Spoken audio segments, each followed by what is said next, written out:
Baolina kitra izay ihany fa ho an'ny fikambanana Afary noho ny firotsahan'ny orana be loatra dia tsy tosatra amin'ny farany ny faninanana no karakarain'izy ireo dia efa anizotra ary omby mifamo no natolotry ny Afary tamin'ny ity faninanana ity kanefa dia izao tsy tosa izao ny lalao fa mbola hoaverina amin'ny andro manaraka indray. Ya finalana football moa zany androany vehivavy sy lehilahy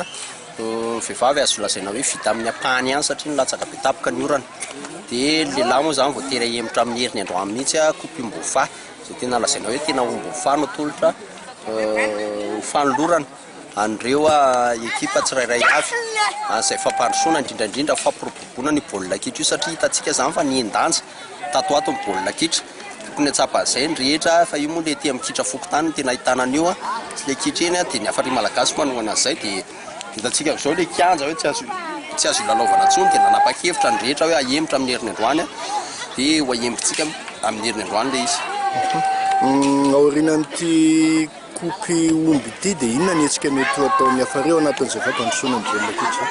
Ny Afary malagasy dia miezaka manohana hatrany an'ireo sport rehetrarehetra. Ny hetsika ho ataonay dia fanampiana izay tena hoe manao ihany no tokony ho ampiana eo amin'ny fiainana dia izay manao hitanay. Tsy voatery aty amin'ny toerana misy io fa hoe aiza misy olona tena manao dia izay fanaovan'izay hita hoe mampitombo ny risim-pon'ny tsirairay avy dia izay ny anjara andraikitray. Dia raha misy zany mbola tokony ho ampiana dia manampy foana ny Afary malagasy. Ty tournoi ty moa vina nanomboka dia ekipa firy ny andray anjara sokajy taona inona avy?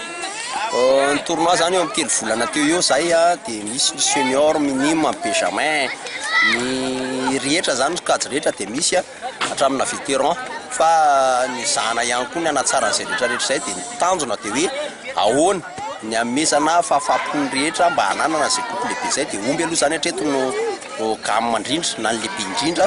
fa izana iny atonga an'izany hoe mety ho fiara mety ho vola lehibe no atolotra ny tsirairay avy satria izay ny apirisiana andreo resaka baolina kitra. Amin'ny tournoi manaraka io zany mety tsy ombintsony ny coupe fa mety ho fiara mety ho vola mety ho zavatra lehibe afahandrehetra mitrotro eo amin'ny fiainana hoe ahoana ny hidiana izay fa fanatanjahantena dia tsy maintsy misy ny resy dia tsy maintsy misy ny maharesy dia izay ny biazina ao anatin'le izy fa natao hoan'ny aty amin'ny faritra